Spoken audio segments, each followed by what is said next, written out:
Where is the best place to use the newest arrival in Marvel Strike Force Quicksilver? I'm reviewing some of the feedback and giving you my thoughts. Also, the changes in War were supposed to go live yesterday, but they didn't. What happened? We got the latest for you on this as well, and we're also answering your questions to the mailbag, including the requirements for the upcoming incursion raids, because it is Mailbag Monday. So if you're ready for all of that, Valley Club, then you have to find that like button, and let's go smash it! ValleyFlyin.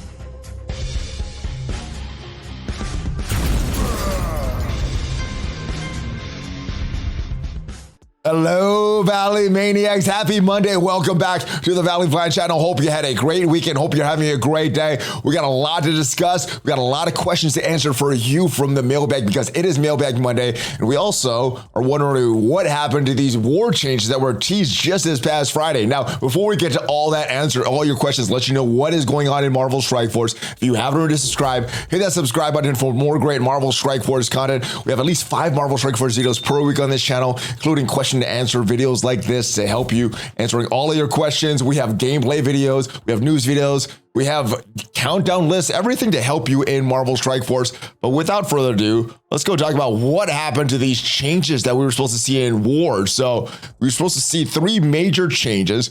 All of them were supposed to go live on April 23rd. Now, as of right now, none of these changes are live, but the word is that all of these changes should be live at 2 p.m. Pacific. So in about 2 hours from me recording this, that is when the changes should go live. But what should you see? Well, the big thing missing was that teal war orb. And that is something that was teased a long time ago. It finally should have arrived yesterday. But as we go in the store right now, it is not there. Now, as you're watching this, it may be in the store, but as of me recording it, it's still not there. Same with these extra war slots. We're supposed to have 6 total slots, 1 catalyst, 1 mixed gear, 1 slot of mini uniques. And as we go to the supply section there's only 3 of them. So these changes also not updated.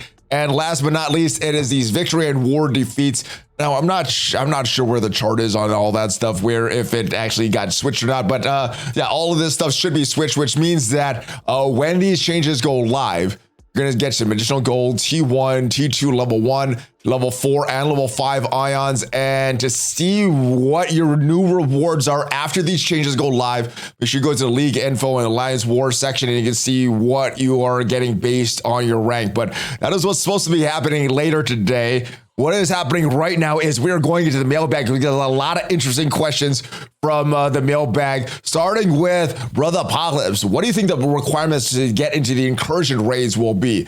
Now, I thought they were already announced. I did. And I went back and looked at the blog post. This was from the 2023 preview, the first one. And if we look at all of these, they talk about the showcase events and talk about the events coming. It's going to be the main source of gear tier 18, which is what's required for Dark Dimension 6.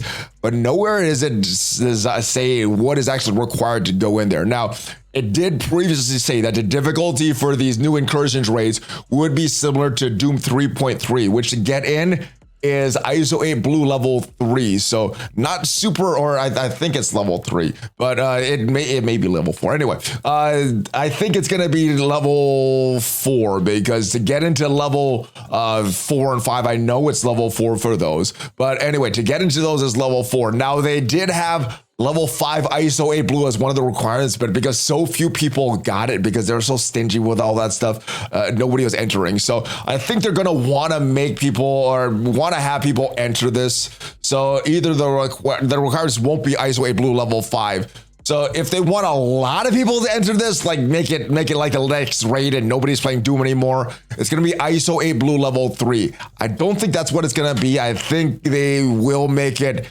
easier to get into than requiring level 5, but not as easy to get in as a Doom raid. So while the difficulty and some of the characters might match Doom 3.3 to get in, I believe, and this is a guess, not based on anything that they said or anything that I've seen, I believe it's going to be ISO 8 blue level 4. So that is what I think it's going to be. I know it's a long answer to a short question, but I think that's what it's going to be based on all that stuff and based on what we've seen so far. I have a rumor question about the next patch. Who is the next new warrior? Now, this is a question that was asked way before Friday's blog post. We did get announced on Friday's blog post. And if you didn't see the video where I reacted to that blog post, well, the new warrior, the 5th new warrior, is Gwenpool. She's a very, very strong kid.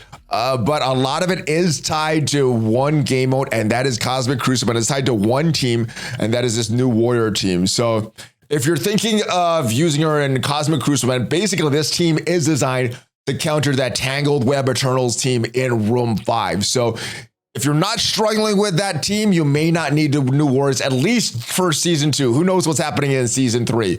But if you're someone like me that's using the Tangled Web and Eternals on offense and saying, screw fighting that defense, I'm just going to use a mirror match, you may not need this team, at least for right now. So Will should be needed. Will should be required. If you're using her outside of Crucible, I don't think she's going to give you a lot of value outside of Crucible.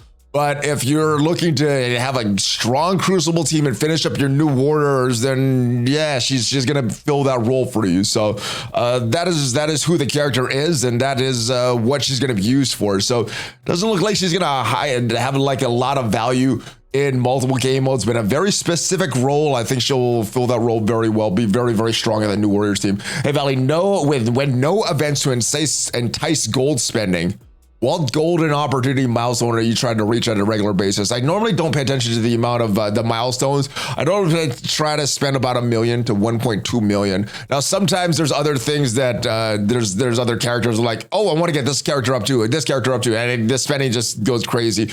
Or sometimes I see a mini unique like a gamma radiation in one of the stores. I'm like, oh, I got to buy this right away because it's so rare. So sometimes it goes a little higher, but I try to keep it around that 1 or 1.2 million, whatever milestone that would be. So, and then whenever there's events, I judge if it's worth spending the gold for that event or if it's worth saving some of the gold and spending it for a next one. You know, it all depends on the rewards when there is an event going on, but when there's no event, about 1 to 1.2 is what I'm trying to spend. All right, do you think with these new incursion rates, we could see some old raid teams come back? Like if they put City Global Cosmic sections for City, Web Warriors, and the best City raid team, I want to get the value out of them since I took them all, but pointed Gear 16, and it seems like they just released Bionic Avengers, and they seem like the next team to replace. They only have been out 8 months. I think they should make these teams good everywhere else. The best team in the game in raids, and that is why Infinity Watch is so good. They don't have a specific game mode. They want your thoughts about this. So I do agree with you. For players, yeah, it'd be fun to have these characters come back, you know, and for someone that's a fan of Marvel like myself, like most of the Valley Club is, it'd be cool to have some of these characters a little more usable. But the thing that we have to remember with these devs, they are running a company trying to make money from this game. And if they are trying to make money, they got to balance how many hours, how many man hours are spent, or women hours or whatever, how many hours are spent from a dev developing a game mode and how much money can be returned on that. Now, it doesn't seem like there's a lot of incentive for them to go back and rework older teams. I know that would be fun. That is something that I want as a player too, but just realistically, they need to justify the hours spent for the return of the money they get. And I don't think they get a lot of value for that. I would love to see Guardians come back and have some more use when their movie comes out, or you know, maybe any of the Marvels get more use when the Marvels movies comes out or something like that. But sometimes they do tie-ins with movies, sometimes they don't. But yeah, as far as the release of characters and reworking teams, it's just all about making money because they have to justify those hours. So if you look at it in terms of that, that's when we could expect something, when they could make a profit out of it. Now, sometimes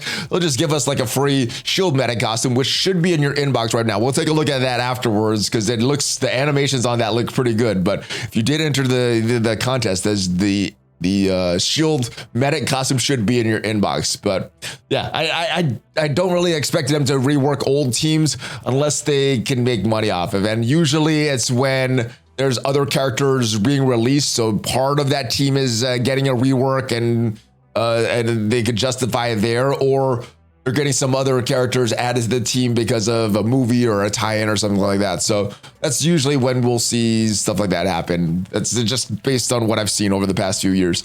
Gold 2 for Cosmic Crucible means I'm getting roughly 15 to 20 Quicksilver shards per event. I have 250 gold orbs sitting in the bank, which will get me over 500k points for the event. I'll be able to reach top 50. Do you think I should go for it? Well, 4 red or 4 red, 4 yellow. This will be worth opening almost all of my gold orbs. So here's how I look at it. I save my orbs and things like that for events like this. Now, when will the next one be? I have no idea. Will the next one give us something more valuable than this? I have no idea. But for this, you have to ask yourself, what is your plan for Quicksilver? Where are you planning to use him? Is he that valuable? Because to me, he looks like a very versatile character, looks like a very good character, but suffers from the same kind of thing that Silver Surfer does, and he doesn't really have a home. So he's not really on a solid arena team or on a solid team in Crucible or the raids. He's just a good plug-and-play character. So if you have a solid use for him, then yeah, I think open those orbs. You've been saving them for a while. There's no harm in opening them unless we're talking about a future event that we have no idea if it's coming or when it's coming or what it's going to be for. But you don't need to spend the gold. Just because you open the orbs doesn't mean you need to spend all that gold either. So except for a future event coming, there's no harm in opening all that stuff. So it depends on your valuation of Quicksilver. So for me, I probably wouldn't. I see him as a very versatile character, but not required for some other things that we're looking for. For you, you may be loving Quicksilver and is a missing piece for a lot of your teams. And if it is that case, then I would open those orbs. But just for me, I don't see the value right now. From what I'm hearing, he works good in Arena, but not better than some of the other characters that he may be replacing. He works very good in Cosmic Crucible, but unless you have a lot of stats on him, he may not be competing with some of the teams you're seeing on defense, and works pretty good in the raids as well, but not a lot of use in Arena, not a lot of uses in War as well, pretty good in War, not necessarily in the raids. So if he does have that value for you, then yeah, open your orbs, get the red stars for him, because they're dark promo credits, and we don't know when the 4th red star for him will be available. We only know that stars 1, 2, and 3 are going to be available in the store.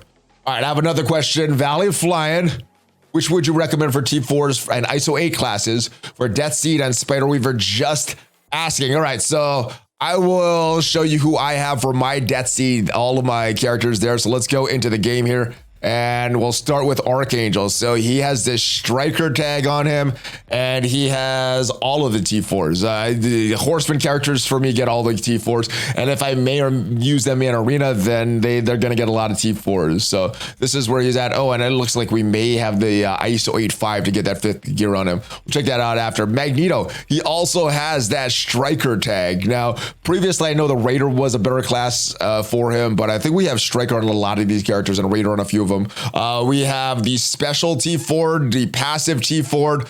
We don't have this one. It's just a little extra damage. Let me check on this one. Yeah, this is important for the raids because this T4 allows him to get his ultimate and use that over and over. And as far as this one, it makes the attack removing all positive effects instead of just a few of them, and ability block as in for 2 turns in the raid. So those are what we have on Magneto. Striker on him. Striker also on Psylocke with the T4s and the special ultimate and passive. We don't have all the ISO 8.5 for her, but that's where Psylocke is. Cool character on the team. For Nemesis, we have the special ultimate and passive T4, and we also have Striker on him. And last but not least is our Raider. It is Dark Beast, and oh, actually not a Raider, Skirmisher. Only the Skirmisher on the team, and he's the one that's applying all those vulnerables, and the rest of them are getting some extra hits there. As far as the T4s for Dark Beast, we have basic, passive, and ultimate for Dark Beast and back at Archangel. And you also asked about Spider Weaver, so let's go take a look at Spider Weaver so we can see the T4s that we have on her. Where did she go? We passed her already. There she is. All right, so Spider Weaver is also a striker. You could make an argument for a few different classes, but striker is what I'm using right now. And since she was a pretty important character in Arena at one time, and if you don't have Apocalypse in your Arena chart, she's still going to be a very important Arena character. She has all the T4s for her, so that is where she's at. And let's get back to the questions there. All right, so we got screwed with Quicksilver. No shards where players that could use them for 2 CEC events. And we get screwed again when players that have already received shards will get them again, plus any compensation played since launch. The camel's back has been broken. Hey, I know what you're saying, brother. I think Scopely did screw up with this Quicksilver, but I think they also tried to make it right. And if you guys don't know what the heck we're talking about, well, it is this. So we had some Quicksilver. If you did not claim your Cosmic Crucible rewards from this season, you got Quicksilver shards in those rewards. So the team was aware of the issue. They're sending out shards to players who would have received based these shards based on their previous week's Cosmic Crucible ranking if they claimed the rewards before the issue took place. So it is my understanding that it's not going out to everybody. It's going out to everybody that didn't that claimed their rewards early and didn't get those extra Quicksilver shards. And obviously the rewards, the amount of Quicksilver shards is going to be based on your ranking in Crucible or your league in Crucible at the time the rewards went out last week. So yeah, that's what happened with Crucible. And let's talk about we talked about his use already right now. So I'm not sure where to use him, but it looks like a good character. Not sure if this is something to get super excited about. I know he was a very coveted character, but as far as what I'm hearing about use, I guess it's not a huge issue. But I get it, my brother. It's sad when the community leaves, but again, Scopely's been screwing up. The purchase from Savvy, a lot of players leaving. It seems like a bad time right now in the community. Hopefully Scopely and Savvy can turn this around. I see them making some good decisions and some bad decisions as well, but that's unfortunate. I get it, my brother. I don't think the Quicksilver issue is that bad because they addressed it right away and they're trying to make it right, but they've been doing a lot of these issues for a while, so I get it, my friend. All right, good day. ValleyFlyin have 2 MSF accounts, or a few MSF accounts. How do you have the time, my friend? And 2 of them are in the same lines. One, I play on my Android. The other is on my iPad. Recently, I'm noticing war that the power of my opponents is different depending on the device or maybe the count. Same war, same day. My iPad says there are 403 heroes for hire. My Android says there are 38070. Why discrepancy? See below. You know, I'm not sure. I'm not sure if this is a very common bug either. So these are screenshots you sent. There's that 38070 heroes for hire. There's that same room in war, same cargo bay, everything, and you can see they are 403. So not sure why we have that discrepancy. I'm definitely going to forward this to the team. Hopefully they respond. And one more thing before we go, we did get this costume in the game. Everybody that entered a strike sweepstakes back in March gets this costume. Hopefully you get lucky and won one of those cool art books or one of those pins. But yeah, everybody gets this costume. Let's go unlock this costume in the game right now. Let's go to our shield medic because there is some coolness about this. And I did want to unlock this for you guys. Let's equip this right now so you can see what it looks like on. And it is pretty nice. There he is at his desk. And little Easter egg here. Look who he's looking at. It is Deadpool, the guy that used to always beat him up in those old team up tales, those marketing pieces on YouTube that the old Marvel Strike Force used to use. Very, very fun pieces and little blast of the past. Unfortunately, it's not a character that's not used pretty much at all in Marvel Strike Force.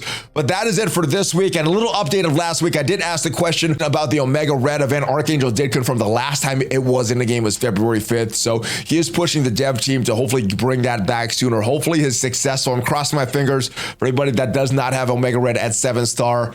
I will see you guys next time, though. Thank you to everybody that left a question this week. If you want to leave a question in a future Monday mailbag, make sure you are a member of the Discord. The link is down below. I will see you guys next time. If you enjoyed this video and it's helpful for you, leave it a thumbs up, give it a subscribe. It does help the YouTube algorithm let them know that you want to support this channel. Check me out on social media. Check out some of the other videos on this channel as well. It does help to support the channel. I will see you guys next time. Once again, thanks for sticking around to the end, and I will see you guys next time. Hulk fist bump. ValleyFlyin out. Have a great rest of your day, guys.